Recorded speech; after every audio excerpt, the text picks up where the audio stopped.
आपण पाहत आहात जत मराठी न्यूज. मोठेवाडी दुर्घटनेतील जखमींची पालकमंत्र्यांकडून विचारपूस.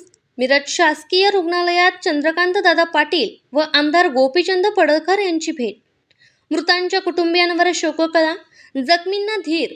जत तालुक्यातील मोठेवाडी येथे मरगुबाई यात्रेदरम्यान घडलेल्या भीषण दुर्घटनेनंतर राज्याचे पालकमंत्री चंद्रकांत पाटील तथा आमदार गोपीचंद पडळकर यांनी मिरज येथील शासकीय रुग्णालयात भेट देत जखमी रुग्णांची विचारपूस केली.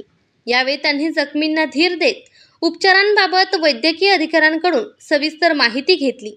या भेटीदरम्यान जिल्हाधिकारी डॉक्टर मौनाक घोष, अधिष्ठाता डॉक्टर प्रकाश गुरव तसेच डॉक्टर रुपेश शिंदे उपस्थित होते. जखमींवर युद्धपातळीवर उपचार सुरू असून गंभीर रुग्णांवर विशेष लक्ष ठेवण्यात येत असल्याची माहिती यावेळी देण्यात आली. मंगळवारी सायंकाळी मोठेवाडी येथे भरलेल्या प्रसिद्ध मरगुबाई यात्रेदरम्यान अचानक आलेल्या प्रचंड वादळी वाऱ्यामुळे मंदिर परिसरातील लोखंडी पत्र्याचे शेड हवेत उडाले. हे शेड लगतच्या भिंतीवर आदळल्याने भिंत कोसळून अनेक भाविक त्याखाली दबले गेले. काही क्षणात यात्रास्थळी एकच हाहाकार उडाला. या भीषण दुर्घटनेत 6 जणांचा दुर्दैवी मृत्यू झाला असून 18 भाविक जखमी झाले आहेत.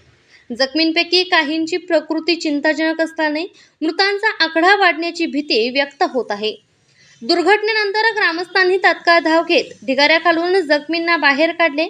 त्यानंतर संख प्राथमिक आरोग्य केंद्रात प्रथमोपचार करून गंभीर जखमींना जत व मिरज येथील रुग्णालयात हलवण्यात आले. दरम्यान या घटनेमुळे संपूर्ण जत तालुक्यावर शोककळा पसरली असून यात्रास्थळी सुरक्षेच्या उपाययोजनांबाबत गंभीर प्रश्न उपस्थित होत आहे. पोलीस, महसूल व प्रशासनातील वरिष्ठ अधिकारी घटनास्थळी दाखल झाले असून पंचनामा आणि नुकसानीचा आढावा घेण्याचे काम सुरू आहे. जत मराठी न्यूज चॅनलला लाईक करा, शेअर करा आणि सबस्क्राईब करा.